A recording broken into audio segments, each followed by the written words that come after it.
Greetings from the UU Catskills. We are a community that is 61 years young. We're located in Kingston, and our members hail from 24 zip codes and 4 counties in the mid-Hudson Valley and Catskills. We find that we are growing in numbers, diversity, and mission under the leadership of our new minister, Reverend Dr. Leonisa Artizone, and we are here. Hello, everyone. I'm Will Aitchison from UU Glens Falls. We have been in existence since 1960. I bring greetings from our whole congregation. We are so grateful to remain connected with each other and with all of you. We are here. Morning, and greetings from Saratoga Springs, UU. I'm Pam Collins, and from all of us up north to all of you, we send blessings of good health and strong hearts. And we are here. Hi, I'm Sarah Meixner. I am the president of the Unitarian Universalist Society of Schenectady.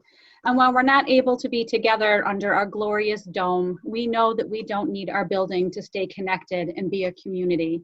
We are here. Greetings. I'm Patty Jo Newell, president of the Albany UU congregation. Like your congregations, we have been living the power of Unitarian Universalist community as we stay connected during this global crisis. Making meaning together, giving expression to our shared values, living our UU faith, even virtually, it's what we UUs do. We are here. We are all here.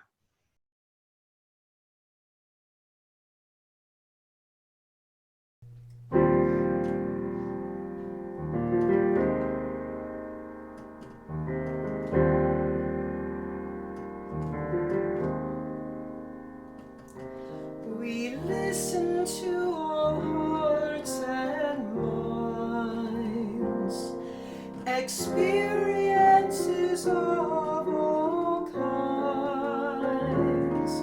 Through inquiry we find what's true, as hard as it can be to do.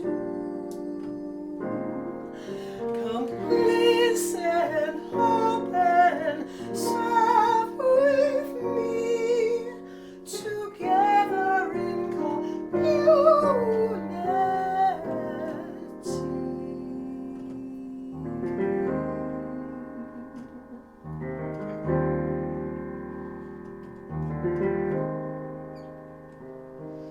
Our hearts are open to be changed by new perspectives rearranged.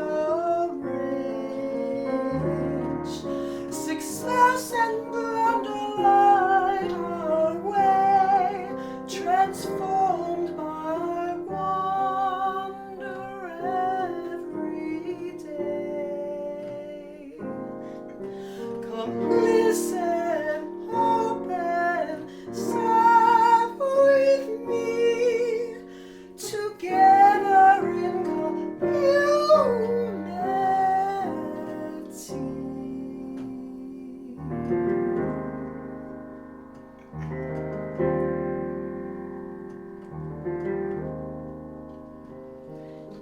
In partnership we now commit to humble service. We admit that justice starts with you and me, unlearning white supremacy.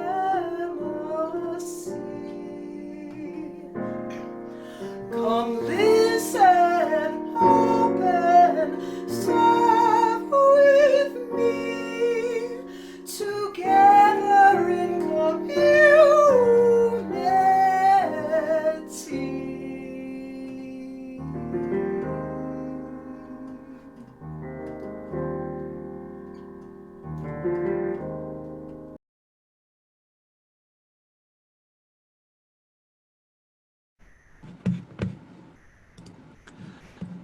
The church has left the building. The church is not a place, it is a people. The church is not only a sheltering roof offering protection or creating a familiar landmark nestled among other buildings, trees, streets, cars. Rather, it is a people proclaiming to the world that we are here for the work of healing, the work of justice. The church is not walls built stone upon stone, held together by mortar, but rather person linked with person of all ages and genders and abilities, a community built on the foundation of reason, faith, and love. The church is not just a set of doors open on a Sunday morning, but the commitment, day after day and moment after moment, of our hearts creaking open to the possibility of new experience, open to the possibility of radical welcome.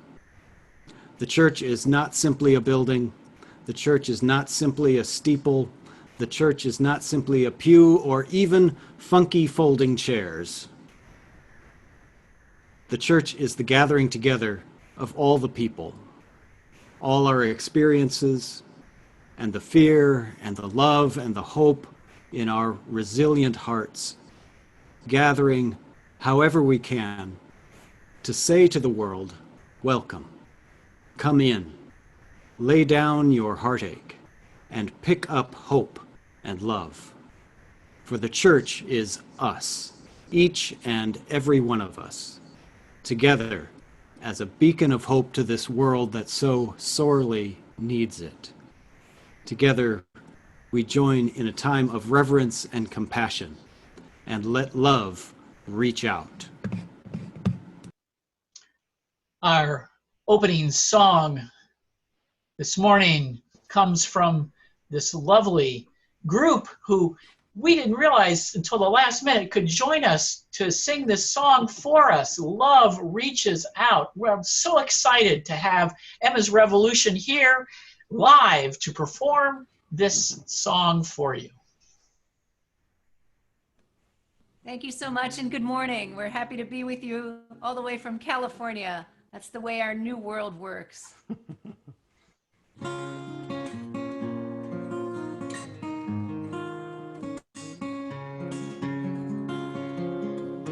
With a mind that holds a plan, with a hand that holds a key, with a heart that holds a dream, love reaches out.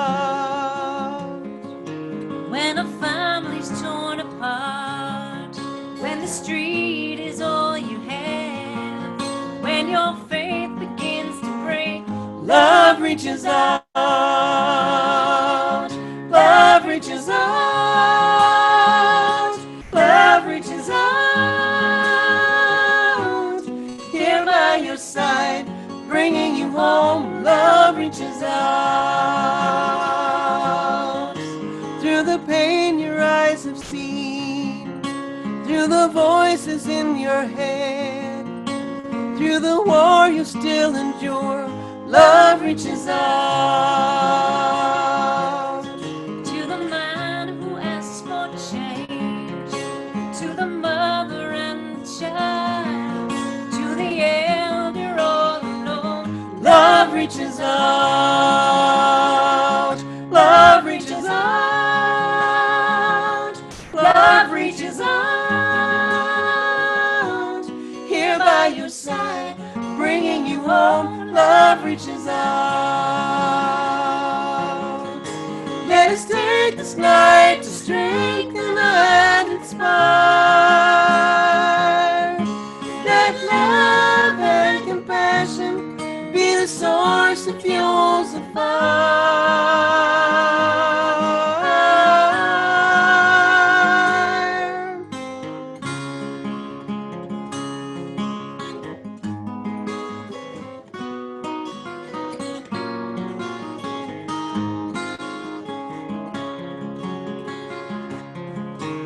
If you find yourself in need, if you feel what lies ahead, if we forge a path of trust, love reaches out. where hope replaces hate, Where wounds begin to heal, where we all will have a home, love reaches out. Love reaches out. Love reaches out. Here by your side, bringing you home, love reaches out. Love reaches out. Love reaches out. Here by your side, bringing you home, love reaches out. Here by your side, bringing you home, love reaches out.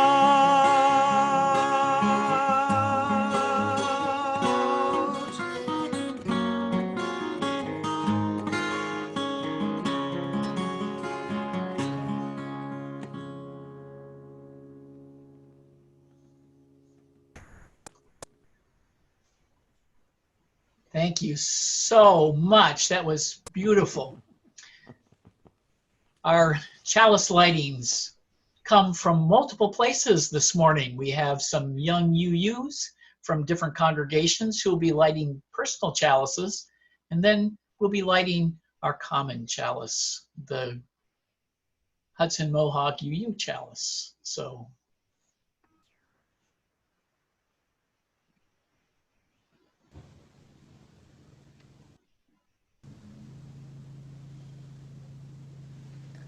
I like it when we get to make things in Sunday school. I like to read because of all the field trips.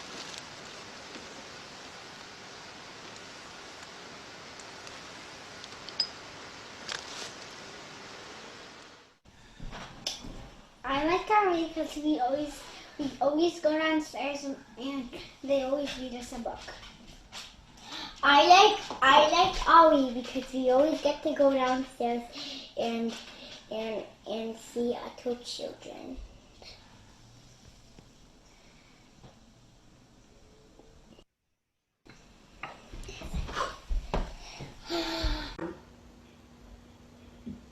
Things I like about RE is I learned about the 7 principles. It's social and it's fun. and this is our common chalice that Christy Moulter will light, symbolizing our coming together as a community, a cluster of UU congregations.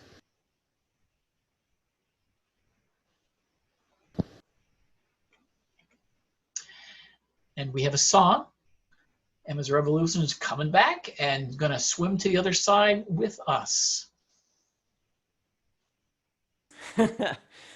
We are living beneath the great big dipper. We are washed by the very same rain. We are swimming in the stream together, some in power, some in pain. We can worship this ground we walk on, cherishing the beings that we live beside. Loving spirits will live forever. We're all swimming to the other side. I am alone, I am searching, hungering for answers in my time. I am balanced at the brink of wisdom. I am impatient to receive a sign. I move forward with my senses open. Imperfection, it be my crime. In humility I will listen. We're all swimming to the other side. We are living beneath the great big dipper. We are washed by the very same rain. We are swimming in the stream together, some in power, some in pain. We can worship this ground we walk on, cherishing the beings that we live beside. Loving spirits will live forever. We're all swimming to the other side. On this journey through thoughts and feelings, binding intuition, my head, my heart, I am gathering the tools together. I am preparing to do my part. All of those who have come before me, band together and be my guide. Loving lessons that I will follow. We're all swimming to the other side. We are living beneath the great big dipper. We are washed by the very same rain. We are swimming in the stream together, some in power, some in pain. We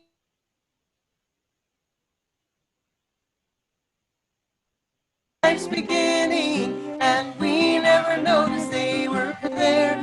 We can balance the brink of wisdom, never recognizing that we've arrived. Loving spirits will live together. We're all swimming to the other side. We are living in a great big dipper. We are washed by the very same rain. We are swimming in the stream together, some in power, some in pain. We can worship this ground we walk on, cherishing the beings that we live beside. Loving spirits will live forever. We're all swimming to the other side. Loving spirits will live forever. We're all swimming to the other side.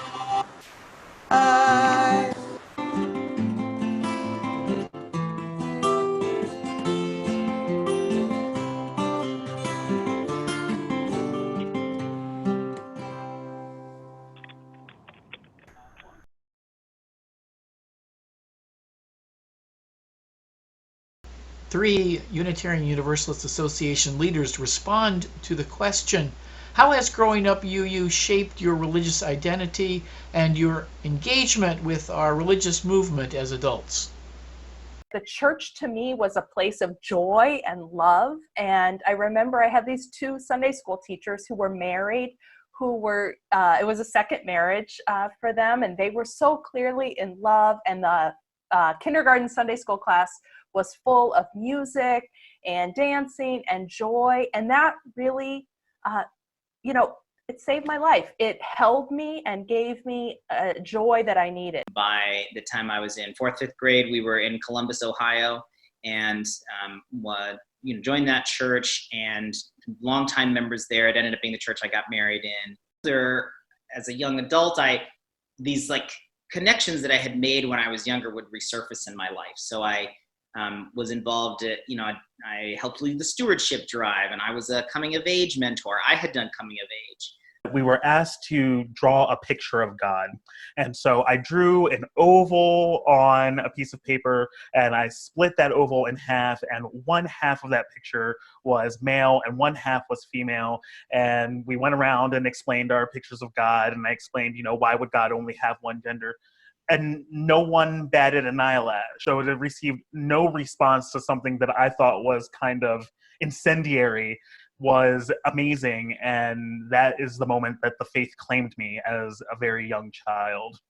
I'm very comfortable calling Unitarian Universalism a religion, that we are a faith community. Now, I define that faith in a non-dogmatic way. It's not a reflection of any particular beliefs, but it is about being a part of a religious community, and that the goals of our community are religious growth, spiritual growth. I do think there's this thing that happens when you grow up where you take seriously the principles and the values that we say, and it's not just like a abstract thing out there, but you've internalized it, so you have it in your bones in a different way.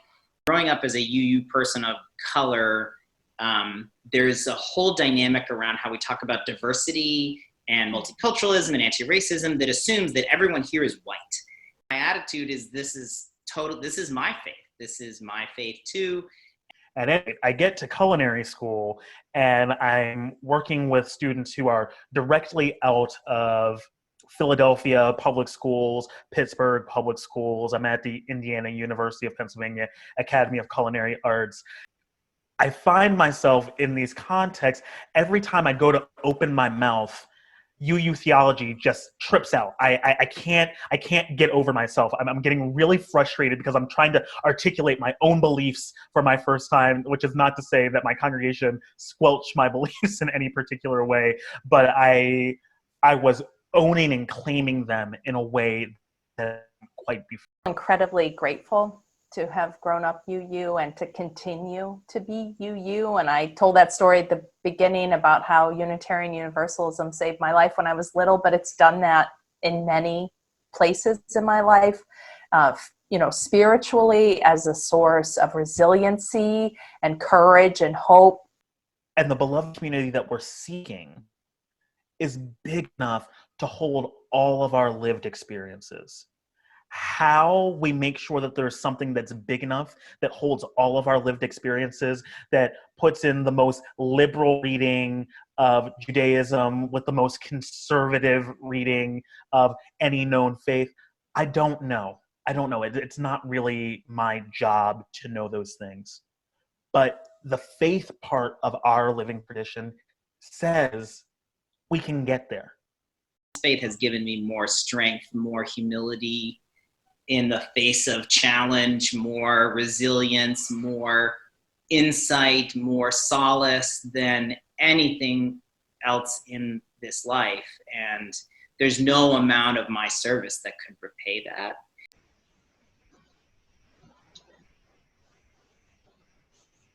I'd like to have us join now in the spirit of prayer and meditation to turn inward.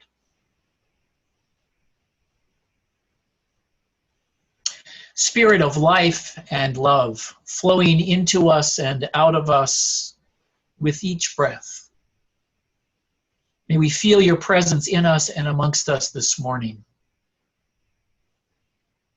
May we feel a sense of gratitude for this virtual gathering that brings us together from across the capital region and beyond to share an electronically facilitated sense of community.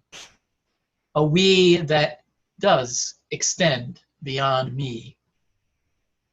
This is a stressful time, isolated in our homes, watchful for microbial threats.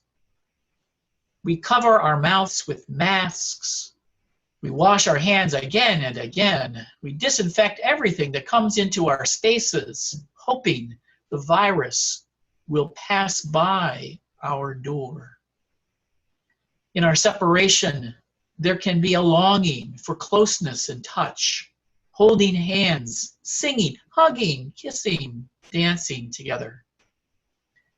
Going to musical performances, a movie, or a show. Even just sharing a meal together at a shared table. All experiences we took for granted just a month ago. May those days we remember return. May this virus be vanquished. May life return as much as possible to what used to be normal. Until then, may our UU congregations sustain us. May they give us a way to remain socially connected while maintaining physical distance to protect our health. And may a presence of life and love hold us and give us hope for better times ahead. Let us hold those words as we hear the anthem, "Only Love Can Do That," by Mark Miller, performed by Tim and Susie Olson.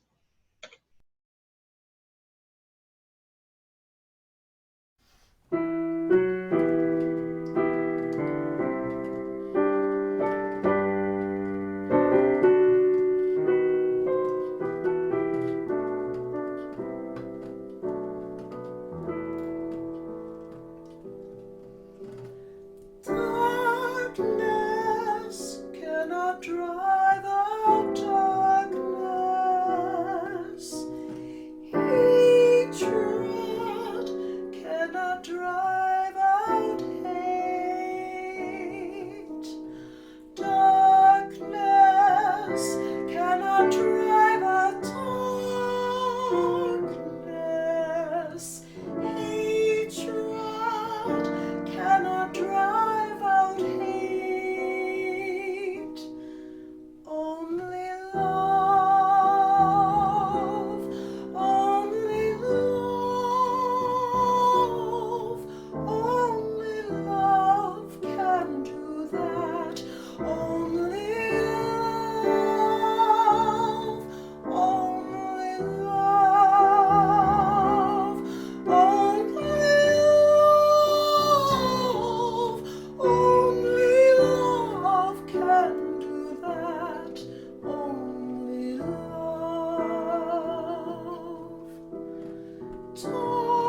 Darkness cannot drive out darkness.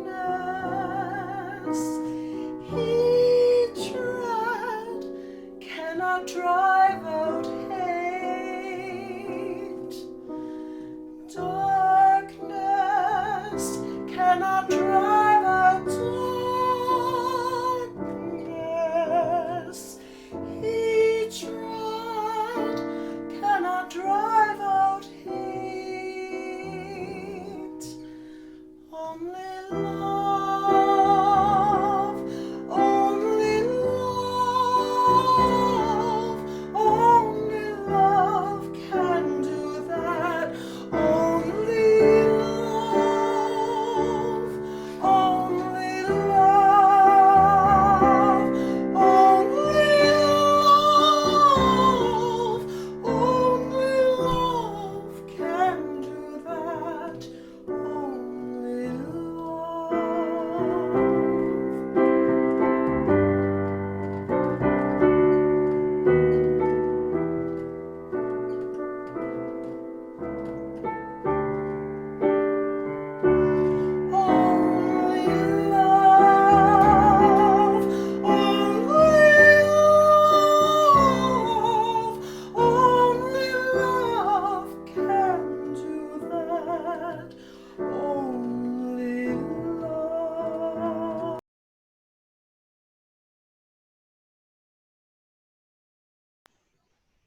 Then I was standing on the highest mountain of them all, and round about beneath me was the whole hoop of the world. And while I stood there, I saw more than I can tell, and I understood more than I saw. For I was seeing in a sacred manner the shapes of all things in the spirit, and the shape of all shapes as they must live together like one being.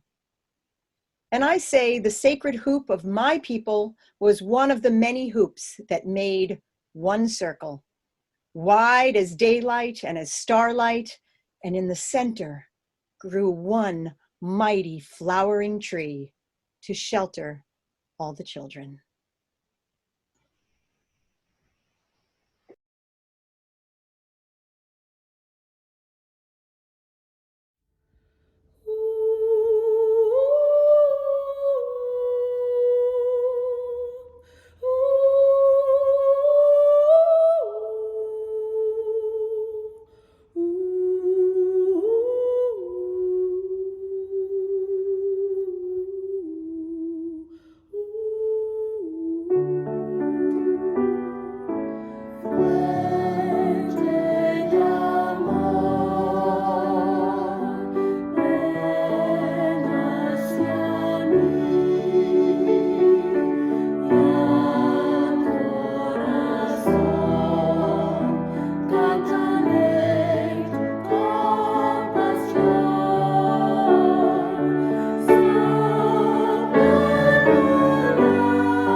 Now a reflection from Leah Purcell, who's the Director of Religious Education and Family Ministry at the First Unitarian Universalist Society of Albany and credentialed religious educator. Good morning. I wanted to speak about how our children are our future. How often have we heard this and said it in our congregations? Our children are our future. We know that we need to support our children, youth, and families, and yet this is a challenging thing to put into practice. It is the job of humans as a species to transfer culture on from one generation to the next. As Unitarian Universalists, of course, we want to shape the culture that we pass on. We want to instill our values and fight the dominant norms in the larger culture, the norms of commercialism over compassion, of striving for money at all costs, of worshiping competition. We seek to end systems of oppression and manipulation. No wonder it feels like we are swimming upstream of the dominant culture. But we as a species are persistent. We Unitarian Universalists are persistent. When we see and hear our children, we understand so keenly that they are a part of our continuing existence. And we are called to articulate our values and show them to our children and how to take action. This is one way our children are a gift to our congregations. Their presence holds us accountable. Here we are in the COVID-19 pandemic, physically apart, doing our best to keep safe. This can be a time for us to reflect on what we want to pass on to our children and youth, because we can learn from what we are experiencing right now. Right now, we are forced to forego a lot of commercialism. For example, I'm not out shopping for a new Easter dress, as I usually am at this time of year.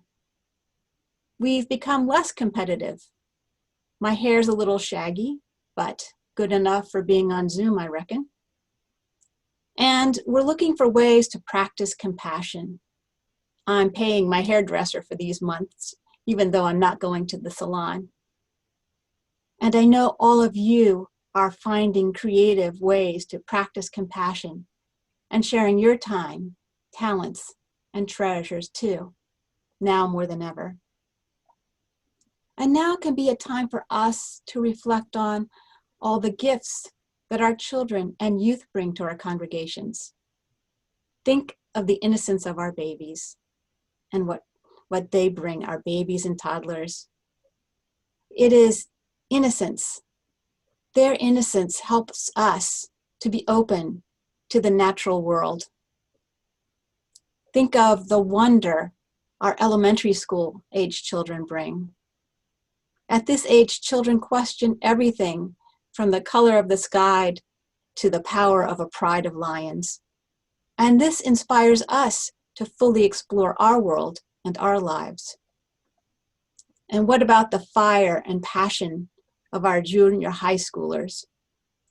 This challenges us to enact our values. And think about our teens who are betwixt and between childhood and adulthood. They show us how to encounter mystery. These are real contributions to our beloved communities. Our children are our future, yes, and they are our present too.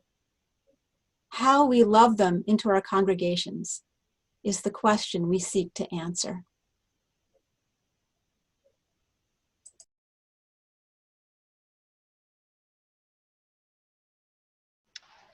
Thank you. I am joining you from my car studio because of our internet challenges. And also, I'm a lifelong member of All Souls Church. I'm one of those people who grew up from UU Sunday School. We Unitarian Universalists are a community of communities, living in covenant with each other, fulfilling our mission in the world, and working to build the beloved community. Good morning. It's good to be with you today. Had we come together a month ago, my words would have been different.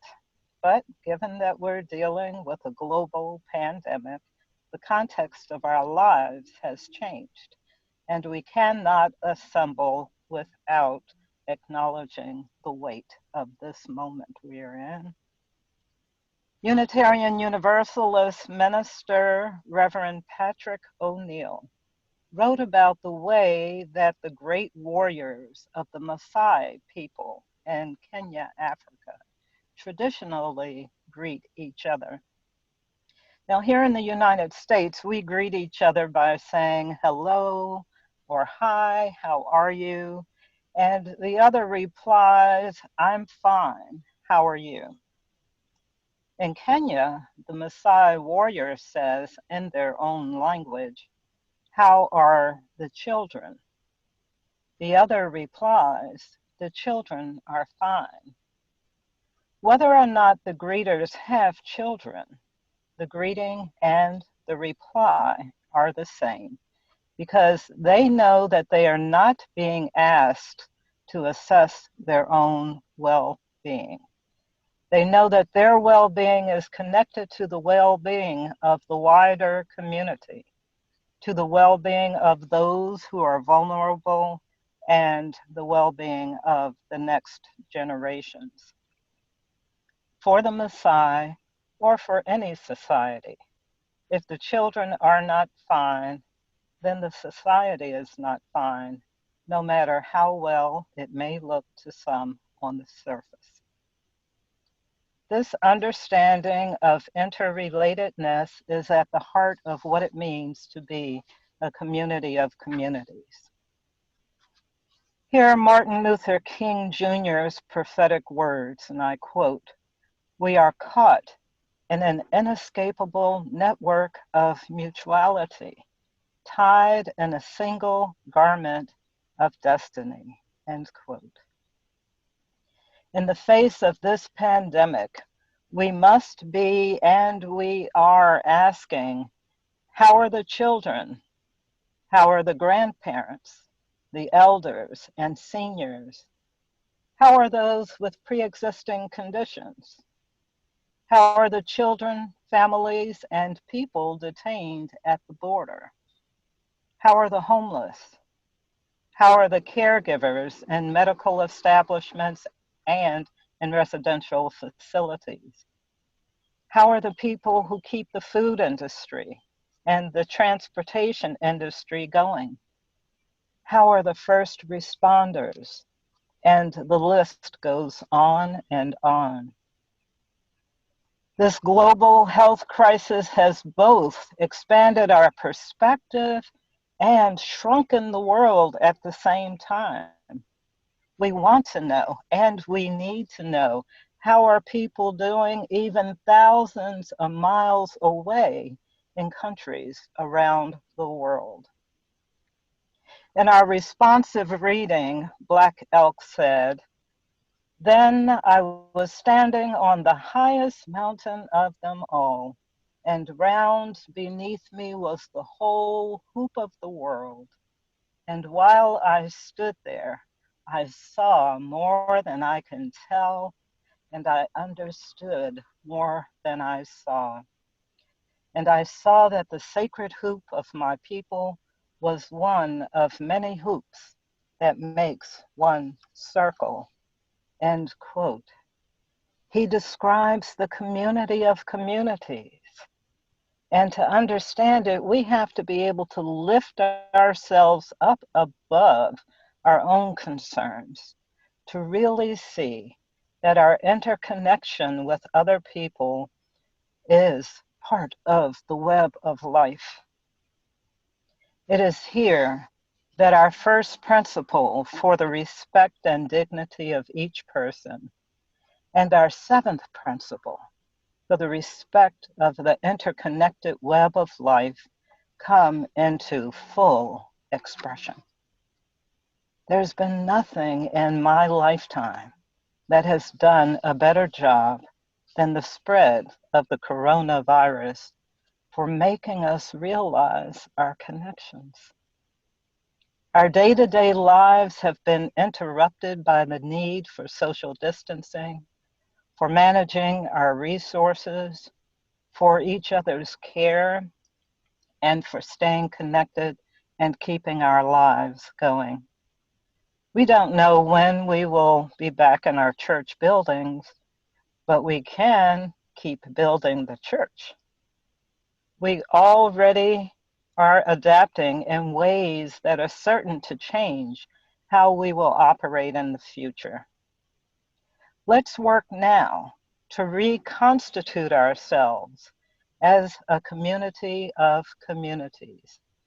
Because thinking of church as a family, which has worked for us for so long, actually limits the vision of who we can become.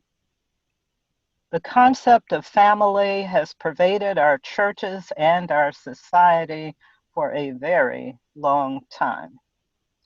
Family is important in our lives, and it is a very nice sentiment for being together, but it is overused.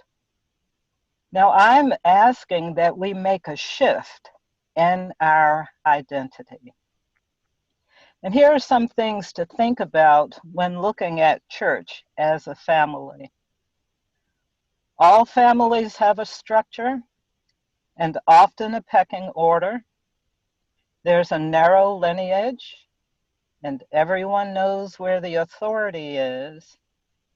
And furthermore, spoken or unspoken, we all know who we can bring home and who we can't. Now think about that when it comes to pluralism and diversity.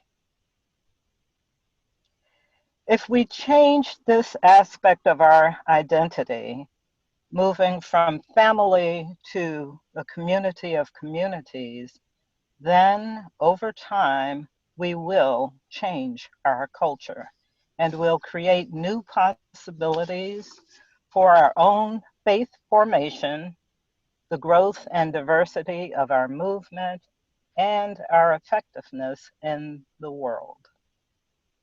Family is a metaphor with the power to shape our identity, our structures, our relationships to one another, and our relationships with the wider world. Seeing ourselves as a community of communities better reflects today's reality.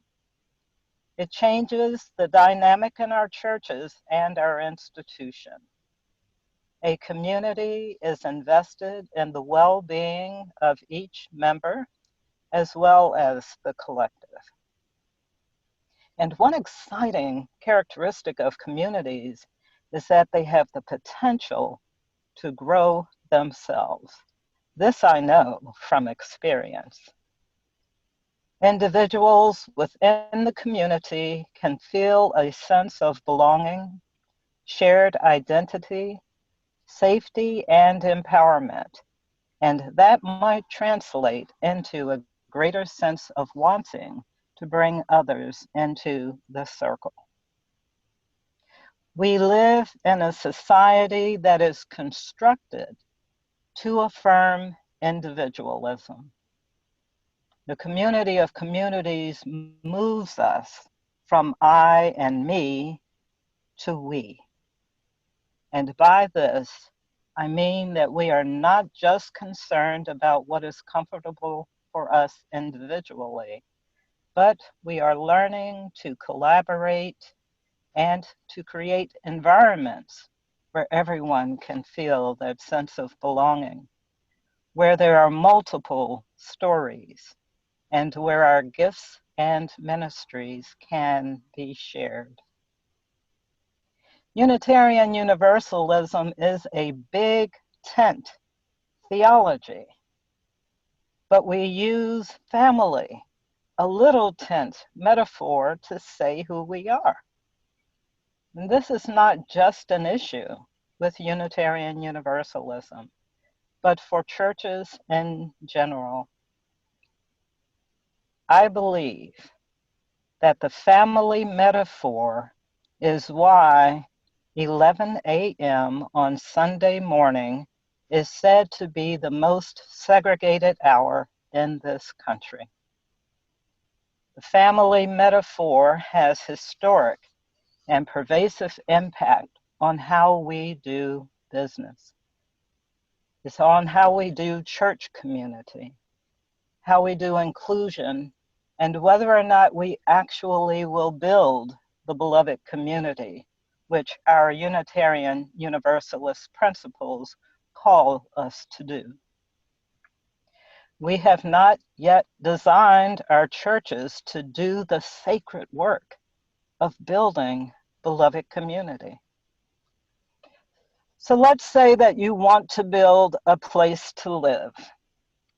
If the blueprint that you use is for a houseboat, then you might have a place to live, but you might not have the house that you wanted. We need a different design to build the beloved community. And the community of communities will help us to do that. Then we need to add another piece to this design. And that piece is what we are calling the eighth principle.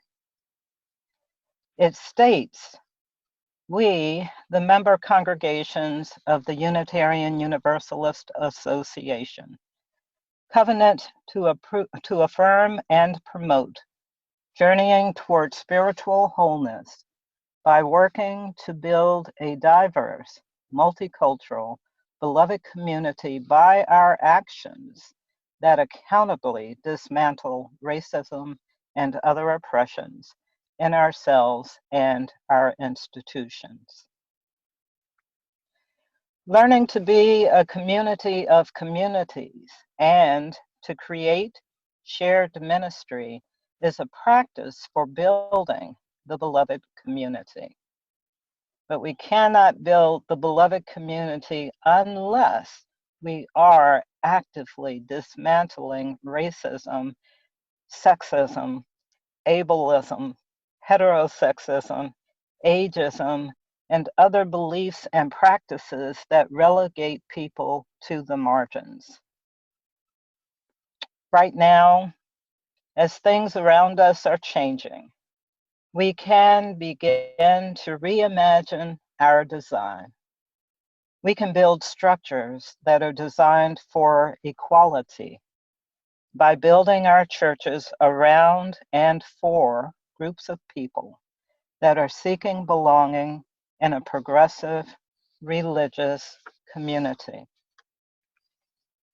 And if we are paying attention to the needs and interests of communities rather than just individuals, while we will journey together, we will be changed as more people find connection with us.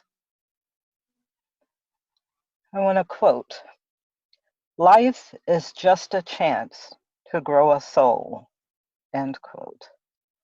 These words, written by A. Powell Davies, Unitarian Universalist minister, remind us that we are always becoming. The work of growing a soul is about seeing beyond our own self-interest. Who we become is shaped by our connections to people, to the environment, and events in the world around us. But there's some parallel wisdom to this statement beyond what they mean for our personal journey. The life of our church is just a chance to grow a community. Now think about that. What if in the end, this living that we are doing is not only about growing our own souls, but about growing a community that can help more people to grow their souls and take down walls as they become more interconnected. Mahatma Gandhi said, "The true measure of any society can be found in how it treats its most vulnerable members." If we identify ourselves as a community of communities, and if we adopt the eighth principle, which calls us to build the beloved community, then we will live our days knowing what Martin Luther King knew, knowing what Gandhi knew, and what the Maasai warriors know about the interconnected web of life. And we will be more fully able to live into the promise of our Unitarian Universalist principles. May it be so. Amen.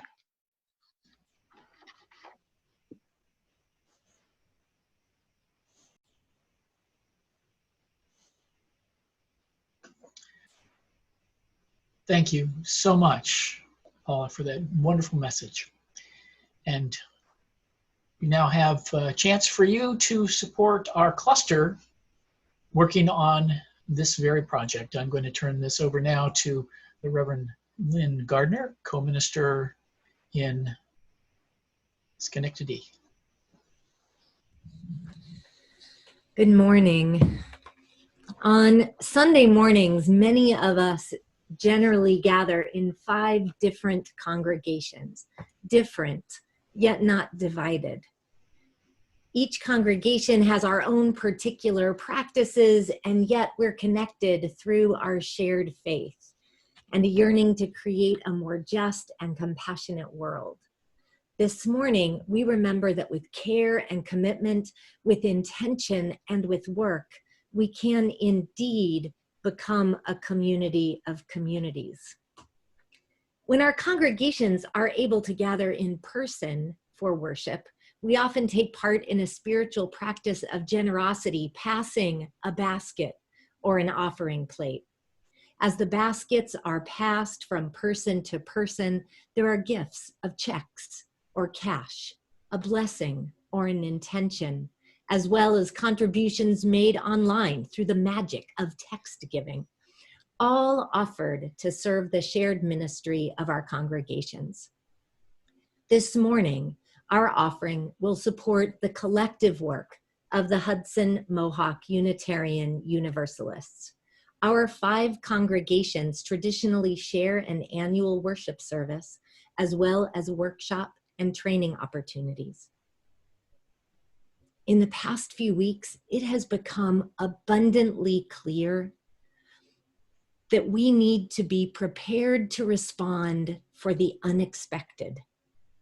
We don't know what tomorrow will bring, but we can be sure that we are connected and that we are truly interdependent. Today, we can contribute via text. If you have a smartphone, you can text HMUU to 518-333-9140. Those numbers will be on the screen in a little bit. And you'll be directed to a secure site to complete the donation via a credit card or bank transfer. For example, you might put $50 to be able to put $50 in our virtual offering plate, text 50 HMUU. Donations can also be made through the UU Albany website, selecting HMUU on their online giving portal. Our offertory music today is a recording of a choir singing Give Us Hope. This song references seeing, hearing, and hands reaching. As we lean in to building a new way of creating and sustaining beloved community, we also recognize the limitations of language and of metaphor. There are so many ways to experience and sense the world, so many ways for bodies to express hope. May we give and receive hope as we also give and receive the morning offering.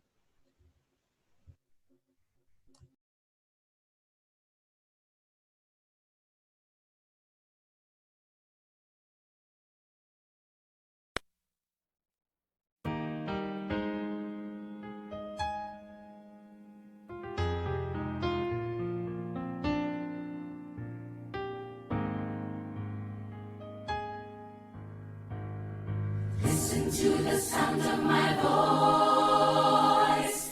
Can you feel the beat of my heart? Listen to the questions I have. Listen to me. It's all very simple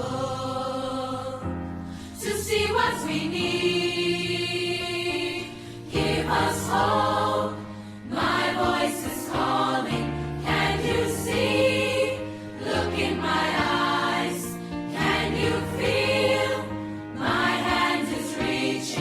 Give us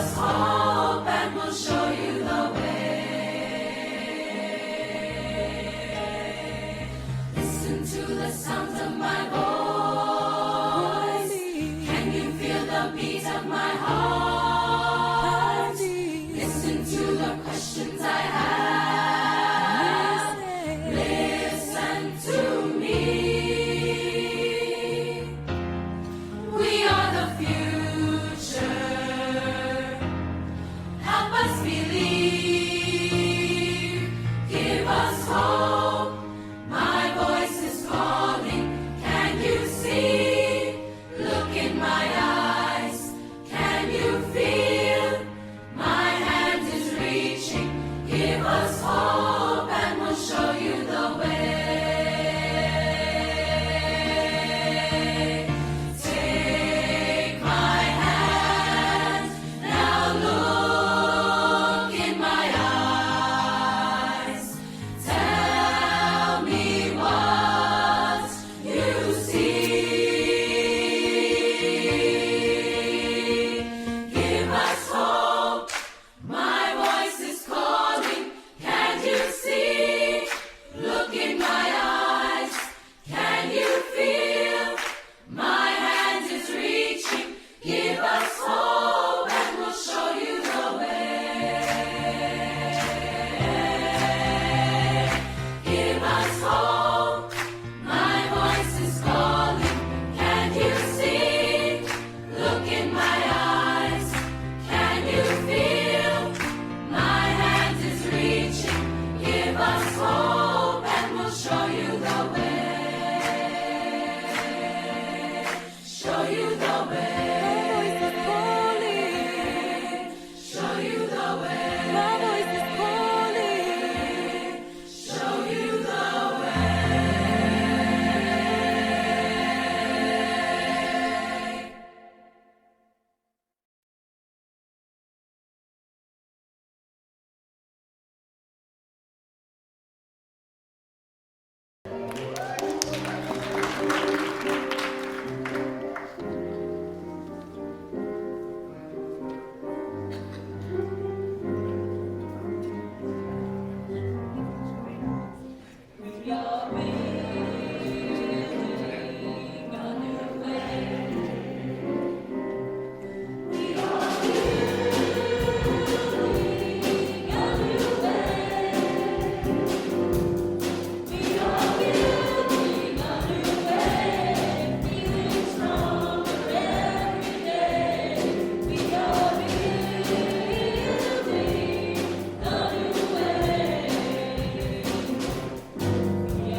And finally, our benediction by the Reverend Wendy Bartel, also Schenectady co-minister.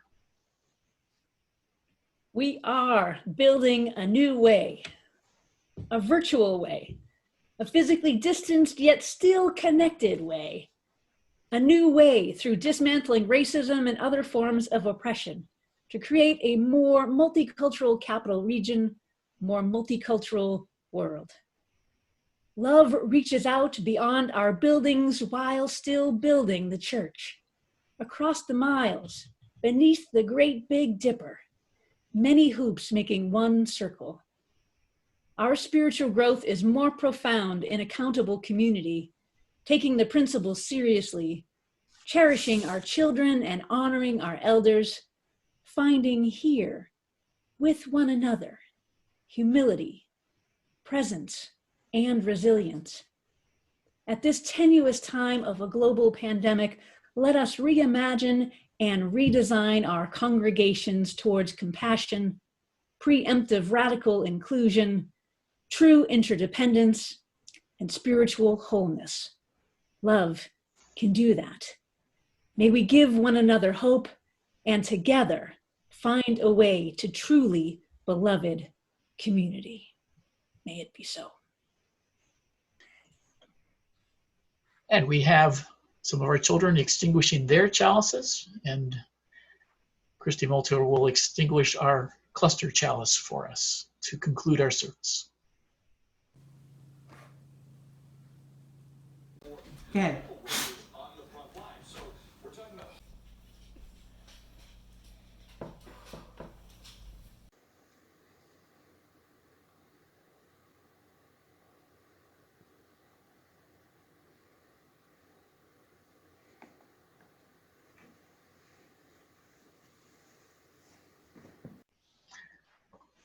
And finally, a chance to have a community dialogue at 12:30, an invitation to that Paula Cole-Jones will offer now. When I see her picture appear, which will be soon. I'm back. Thank you, Sam. It was good to be with everyone this morning, and hopefully I stirred something up in your thinking, and we can come back together at 12:30 to be in conversation or dialogue. Might have questions, comments, any of that. We would love to have you come back and to engage these ideas more deeply. Thank you, and we look forward to seeing you. All right. Thank you very much. And that concludes our service. Yay! Thank you for everybody who was able to be here.